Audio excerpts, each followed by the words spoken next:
BJP सरकार मुर्दाबाद मुर्दाबाद मुर्दाबाद। बीजेपी सरकार मुर्दाबाद मुर्दाबाद मुर्दाबाद। बीजेपी सरकार मुर्दाबाद मुर्दाबाद मुर्दाबाद। देश का पीएम जितया 1.5 ਲੱਖ वोट नाल। भाई अमृतपाल सिंह जितया 2 ਲੱਖ तो ਵੱਧ वोटां प्लस नाल। हुण 9 हल्के पैंदे ने। ਕੀ ਤੁਸੀਂ ਜਿਹੜੇ 4.5 ਲੱਖ ਲੋਕਾਂ ਨੇ ਭਾਈ ਅਮਰਤਪਾਲ ਸਿੰਘ ਨੂੰ ਚੁਣਿਆ, ਤੁਸੀਂ ਉਹਨੂੰ ਅੱਖਾਂ ਦਿਖਾਉਂਦੇ ਹੋ ਜਾਂ ਉਹਨਾਂ ਦੇ ਫਤਵੇ ਨੂੰ ਤੁਸੀਂ ਠਕਰਾਉਂਦੇ ਹੋ?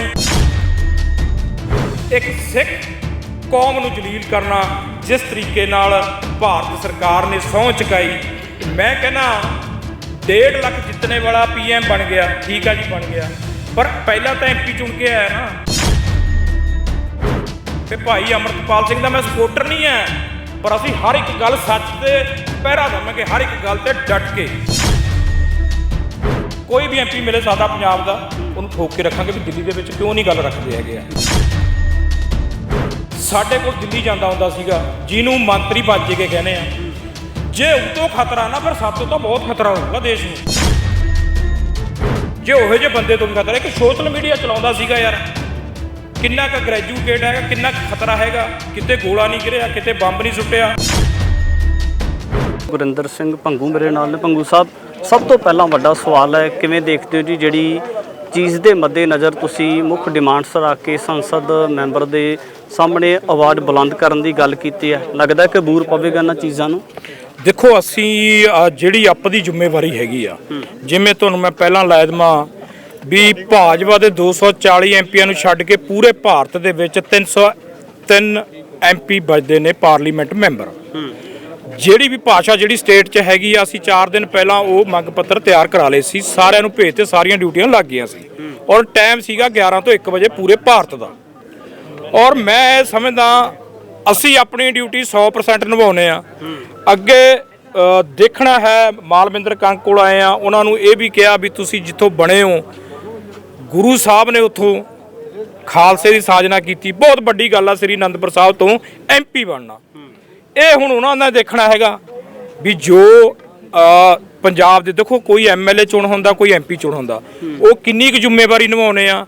ਵਧੀਆ ਕੰਮ ਕਰਨਗੇ, ਵਧੀਆ ਜ਼ਿੰਮੇਵਾਰੀ ਨਿਭਾਉਣਗੇ, ਮੁੱਦਿਆਂ ਤੇ ਗੱਲ ਕਰਨਗੇ, ਜਿਹੜੀਆਂ ਅਸੀਂ ਗੱਲਾਂ ਰੱਖੀਆਂ ਜਾਂ ਸਾਡਾ ਜਿਹੜਾ ਮੰਗ ਪੱਤਰ ਆ ਉਹਦੇ ਵਿੱਚ ਜਿਹੜੀਆਂ ਸਾਡੀਆਂ ਮੰਗਾਂ, ਔਰ ਖਾਸ ਕਰਕੇ ਜਿਹੜੀ ਮੈਂ ਗੱਲ ਕੀਤੀ ਹੈਗੀ ਆ, ਕਿਉਂਕਿ ਇਹ ਪੰਜਾਬ ਨਾਲ ਮਿਲਦੀ ਜੁਲਦੀ ਗੱਲ ਹੈਗੀ ਆ ਭਾਈ ਅਮਰਤਪਾਲ ਸਿੰਘ ਦੀ, ਕਿਉਂਕਿ ਮੈਂ ਉਹਨਾਂ ਨਾਲ ਜ਼ਿਆਦਾ ਗੱਲ ਨਹੀਂ ਕੀਤੀ, ਇੰਨੀ ਗੱਲ ਕੀਤੀ ਹੈ ਕਿ 751 ਦਾ ਕੇਸ ਉੱਤੇ ਐਨਐਸਏ ਲੱਗ ਜਾਵੇ, ਚਾਹੇ ਉਹ ਪੰਜਾਬ ਨੇ ਲਾਈ, ਚਾਹੇ ਉਹ ਸੈਂਟਰ ਨੇ ਲਾਈ। ਐਨਐਸਏ ਦੇ ਮਸਲੇ ਦੇ ਵਿੱਚ ਲੱਗਦਾ ਕਿ ਸੰਸਦ ਮੈਂਬਰ ਮਲਵਿੰਦਰ ਸਿੰਘ ਕੰਗ ਕੋਈ ਗੱਲਬਾਤ ਕਰ ਸਕਦੇ ਆ ਜਾਂ ਕੋਈ ਸੰਸਦ ਦੇ ਵਿੱਚ ਆਵਾਜ਼ ਬੁਲੰਦ ਹੋ ਸਕਦੀ ਆ? ਦੇਖੋ, ਉਹਨਾਂ ਦੀ ਕੋਈ ਮਜਬੂਰੀ ਹੋ ਸਕਦੀ ਆ, ਸਾਡੀ ਮਜਬੂਰੀ ਤਾਂ ਨਹੀਂ। ਸਾਡਾ ਕੰਮ ਆ ਪੱਖ ਰੱਖਣਾ।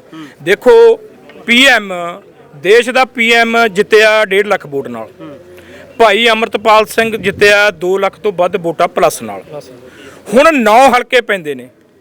ਕੀ ਤੁਸੀਂ ਜਿਹੜੇ 4.5 ਲੱਖ ਲੋਕਾਂ ਨੇ ਭਾਈ ਅਮਰਤਪਾਲ ਸਿੰਘ ਨੂੰ ਚੁਣਿਆ, ਤੁਸੀਂ ਉਹਨੂੰ ਅੱਖਾਂ ਦਿਖਾਉਂਦੇ ਹੋ ਜਾਂ ਉਹਨਾਂ ਦੇ ਫਤਵੇ ਨੂੰ ਤੁਸੀਂ ਠਕਰਾਉਂਦੇ ਹੋ, ਜਾਂ ਉਹ ਲੋਕ ਤੁਹਾਨੂੰ ਪਸੰਦ ਨਹੀਂ ਹੈਗੇ? ਤੇ ਬਹੁਤ ਵੱਡੀ ਗੱਲ ਹੈਗੀ ਆ। ਔਰ ਉਸ ਤੋਂ ਵੀ ਵੱਡੀ ਗੱਲ ਜਿਹੜੀ ਹੈਗੀ ਆ, ਇੱਕ ਸਿੱਖ ਕੌਮ ਨੂੰ ਜਲੀਲ ਕਰਨਾ ਜਿਸ ਤਰੀਕੇ ਨਾਲ ਭਾਰਤ ਸਰਕਾਰ ਨੇ ਸਹੁੰ ਚੁਕਾਈ, ਮੈਂ ਕਹਿੰਦਾ 1.5 ਲੱਖ ਜਿੱਤਣੇ ਵਾਲਾ ਪੀਐਮ ਬਣ ਗਿਆ। ਠੀਕ ਆ ਜੀ, ਬਣ ਗਿਆ, ਪਰ ਪਹਿਲਾਂ ਤਾਂ ਐਮਪੀ ਚੁਣ ਕੇ ਆਇਆ ਨਾ।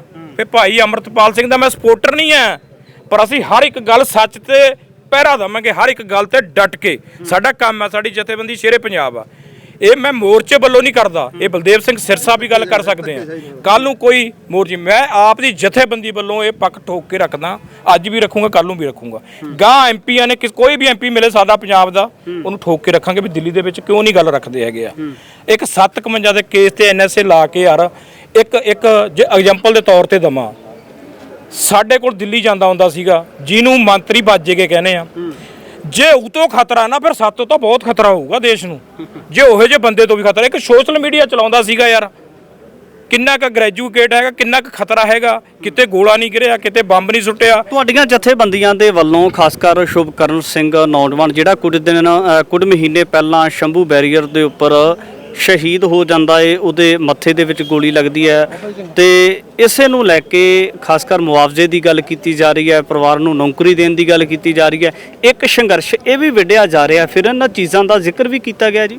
ਦੇਖੋ ਅੱਜ ਜਿਹੜਾ ਮੰਗ ਪੱਤਰ ਦੇਣਾ ਸੀਗਾ ਉਹ ਐਮਪੀ ਨੇ, ਚਾਹੇ ਉਹ ਆਮ ਪਾਰਟੀ ਵੱਲੋਂ ਨੇ। ਅਸੀਂ ਹਰ ਇੱਕ ਗੱਲ ਨੂੰ ਬੜਾ ਸੋਚ ਸਮਝ ਕੇ ਚੱਲਦੇ ਹਾਂ। ਸਾਡਾ ਟਾਈਮ 11 ਤੇ 1 ਦਾ ਸੀਗਾ, ਅਸੀਂ ਕੋਈ ਵੀ ਗਲਤੀ ਨਹੀਂ ਕਰੀ, ਕਿਉਂਕਿ ਅੱਜ ਇਹ ਉਹਨਾਂ ਨਾਲ ਸਾਡੀ ਗੱਲ ਵਾਜਬ ਨਹੀਂ ਸੀ ਬਣਦੀ। ਉਹ ਐਮਪੀ ਨੇ ਸਾਡੇ ਜ਼ਿਹਨ 'ਚ ਸੀਗਾ ਅਸੀਂ ਗੱਲ ਕਰੀਏ, ਪਰ ਕੋਈ ਤੁੱਕ ਵਾਲੀ ਗੱਲ ਨਹੀਂ ਸੀ, ਕੋਈ ਵਜਨ ਵਾਲੀ ਗੱਲ ਨਹੀਂ ਸੀਗੀ। ਪਰ ਉਹ ਅਸੀਂ ਪਹਿਲਾਂ ਹੀ ਸੋਸ਼ਲ ਮੀਡੀਆ ਤੇ ਪ੍ਰੈਸ ਨੂੰ ਵੀ ਪਤਾ 12 ਤਰੀਕ ਨੂੰ ਅਸੀਂ ਜਿਹੜੀ ਹੈਗੀ ਆ ਡੀਸੀ ਦਫ਼ਤਰ ਦਾ ਔਰ ਐਸਐਸਪੀ ਦਫ਼ਤਰ ਦੋਨੋਂ ਇਕੱਠੇ ਹੈਗੇ ਆ, ਉਹਨਾਂ ਦਾ ਅਸੀਂ ਘਰਾਓ ਕਰ ਰਹੇ ਹਾਂ ਸੰਗਰੂਰ ਦੇ ਵਿੱਚ। ਜੋ ਪ੍ਰਸ਼ਾਸਨ ਨੇ ਸਾਡੇ ਨਾਲ ਵਾਅਦੇ ਕੀਤੇ ਸੀ, ਹੁਣ ਇੱਥੇ ਆ ਜਾਂਦੀ ਹੈ ਗੱਲ। ਸੀਐਮ ਸਾਹਿਬ ਗਏ ਉੱਥੇ, ਸੀਐਮ ਸਾਹਿਬ ਨੇ ਪਰਿਵਾਰ ਨੂੰ ਵੀ ਦਿਲਾਸਾ ਦਿੱਤਾ, ਕਰੋੜਾਂ ਦੀਆਂ ਗੱਲਾਂ ਹੋਈਆਂ। ਫਿਰ ਵਿਧਾਨ ਸਭਾ ਦੇ ਵਿੱਚ ਮਹਾਨ ਸ਼ਹੀਦ ਦਾ ਕਰਾਰ ਦੇਣਾ ਸੀਗਾ, ਉਹ ਗੱਲਾਂ ਕਿਤੇ ਨਾ ਕਿਤੇ ਹਵਾ 'ਚ ਰਹਿਣੀਆਂ। ਅੱਜ ਮੈਂ ਤੁਹਾਡੇ ਮਾਧਿਅਮ ਨਾਲ ਇਹ ਵੀ ਲੋਕਾਂ ਨੂੰ ਦੱਸਣਾ ਚਾਹੁੰਦਾ, ਲੋਕ ਕਹਿੰਦੇ ਨੇ ਯਾਰ ਉਹਨਾਂ ਨੇ ਹੁਣ ਉੱਥੇ ਤਾਂ ਬੈਠੇ ਸੀ, ਹੁਣ ਤਾਂ ਉੱਥੇ ਜਾ ਕੇ ਡੀਸੀ ਦਫ਼ਤਰ ਦਾ ਘਰਾਓ ਕਰ ਲਿਆ। ਪਰ ਬਹੁਤ ਟਾਈਮ ਦਿੱਤਾ, ਸਰਕਾਰ ਉਸ ਮਾਮਲਿਆਂ ਤੋਂ ਭੱਜੀ ਆ। ਉਹਦੀ ਸਿਸਟਰ ਨੂੰ ਨੌਕਰੀ ਦੇਣੀ ਸੀ, ਅੱਜ ਕਿੱਥੇ ਆ ਗੱਲਾਂ? ਤੇ 1 ਕਰੋੜ ਉਹਨੂੰ ਮੁਆਵਜ਼ਾ ਦੇਣਾ ਤਾਂ ਕਿੱਥੇ ਆ ਗੱਲਾਂ? ਹੋਰ ਬਹੁਤ ਸਾਰੀਆਂ ਗੱਲਾਂ ਹੈਗੀਆਂ ਜਿੱਥੇ ਸਰਕਾਰ ਨੇ, ਦੇਖੋ ਇਹ ਤਾਂ ਵੋਟਾਂ ਇਲੈਕਸ਼ਨਾਂ ਚੱਲਦੀਆਂ ਰਹਿਣੀਆਂ, ਕਦੇ ਆਹ ਲੱਗ ਗਿਆ ਚੋਣ ਜਾਬਤਾ, ਚੋਣ ਜਾਬਤੇ ਦੇ ਬਹਾਨੇ ਹੁੰਦੇ ਆ। ਹੁਣ ਤਾਂ ਚੋਣ ਜਾਬਤੇ ਨੂੰ ਖੁੱਲੇ ਨੂੰ ਵੀ ਬਹੁਤ ਦਿਨ ਹੋ ਗਏ। ਅਕਸਰ ਨੂੰ ਸਾਨੂੰ ਉੱਥੇ ਦੇ ਡੀਸੀ ਸਾਹਿਬ ਨੇ ਵੀ ਕਹਿ ਦਿੱਤਾ ਵੀ ਤੁਸੀਂ ਉੱਪਰ ਗੱਲ ਕਰੋ, ਸਾਡੇ ਵਾਸਤੇ ਦੀ ਗੱਲ ਹੈ ਨਹੀਂਗੀ। ਇਸ ਕਰਕੇ ਅਸੀਂ 12 ਤਰੀਕ ਨੂੰ ਦੋਨੋਂ ਫੋਰਮਾਂ ਵੱਲੋਂ ਡੀਸੀ ਦਫ਼ਤਰ ਘਰਾਓ ਕਰਨੇ ਦਾ ਅਸੀਂ ਐਲਾਨ ਕਰਿਆ ਹੋਇਆ ਔਰ ਕਰਾਂਗੇ, ਔਰ ਅਣਮਿੱਥੇ ਲਈ ਸਮੇਂ ਲਈ ਕਰਾਂਗੇ, ਜਦ ਤੱਕ ਸ਼ੁਭ ਕਰਨ ਜਿਹੜਾ ਹੈਗਾ ਉਹਦੀ ਜਿਹੜੀਆਂ ਵਾਅਦੇ ਕੀਤੀਆਂ ਸਰਕਾਰ ਪੂਰੇ ਨਹੀਂ ਕਰੇਗੀ। ਔਰ ਬਾਕੀ ਜਿਹੜੇ ਰਹਿੰਦੇ ਸ਼ਹੀਦ ਆ ਉਹਨਾਂ ਦੀਆਂ ਮਤਲਬ ਉਹਨਾਂ ਦੀ ਮੰਗਾਂ ਪੂਰੀਆਂ ਕਰਾਉਣ ਲਈ ਅਸੀਂ 12 ਤਰੀਕ ਤੋਂ ਸੰਘਰਸ਼ ਵਿੱਢਾਂਗੇ। ਬਿਲਕੁਲ। ਸੰਯੁਕਤ ਕਿਸਾਨ ਮੋਰਚਾ ਗੈਰ ਰਾਜਨੀਤਿਕ ਦੇ ਵੱਲੋਂ ਅੱਜ ਦਾ ਜਿਹੜਾ ਵੱਡਾ ਪ੍ਰੋਗਰਾਮ ਦਿੱਤਾ ਹੋਇਆ ਸੀ, ਜਿੰਨੇ ਵੀ ਵਿਰੋਧੀ ਧਿਰ ਦੇ ਭਾਜਪਾ ਦੇ ਸੰਸਦ ਮੈਂਬਰ ਨੇ ਵਿਰੋਧ ਦੇ ਵਿੱਚ, ਤਾਂ ਉਹਨਾਂ ਦਾ ਕਿਤੇ ਨਾ ਕਿਤੇ ਉਹਨਾਂ तमाम ਸਾਰੀਆਂ ਚੀਜ਼ਾਂ ਦਾ ਵਿਰੋਧ ਕਰਦਿਆਂ ਹੋਇਆਂ ਐਮਪੀਜ਼ ਨੂੰ ਮੰਗ ਪੱਤਰ ਦਿੱਤਾ ਜਾਵੇ ਔਰ ਜਿਹੜੀਆਂ ਕਿਸਾਨਾਂ ਦੇ ਨਾਲ ਜੁੜੀਆਂ ਹੋਈਆਂ ਮੁੱਖ ਡਿਮਾਂਡਸ ਨੇ ਉਹਨਾਂ ਨੂੰ ਸੰਸਦ ਦੇ ਵਿੱਚ ਬੁਲੰਦ ਕੀਤਾ ਜਾ ਸਕੇ। ਆਉਣ ਵਾਲੇ ਸਮੇਂ ਦੇ ਵਿੱਚ ਵੀ ਦੇਖਣਾ ਹੋਵੇਗਾ ਕਿ ਇਸ ਤਰੀਕੇ ਦੇ ਨਾਲ ਭਵਿੱਖ ਦੀ ਕੀ ਪ੍ਰਕਿਰਿਆ ਰਹਿੰਦੀ ਹੈ। ਅੱਗੇ ਵੀ ਤੁਹਾਡੇ ਦਰਮਿਆਨ ਗੱਲਬਾਤ ਲੈ ਕੇ ਹਾਜ਼ਰ ਹੋਵਾਂਗੇ। ਧੰਨਵਾਦ।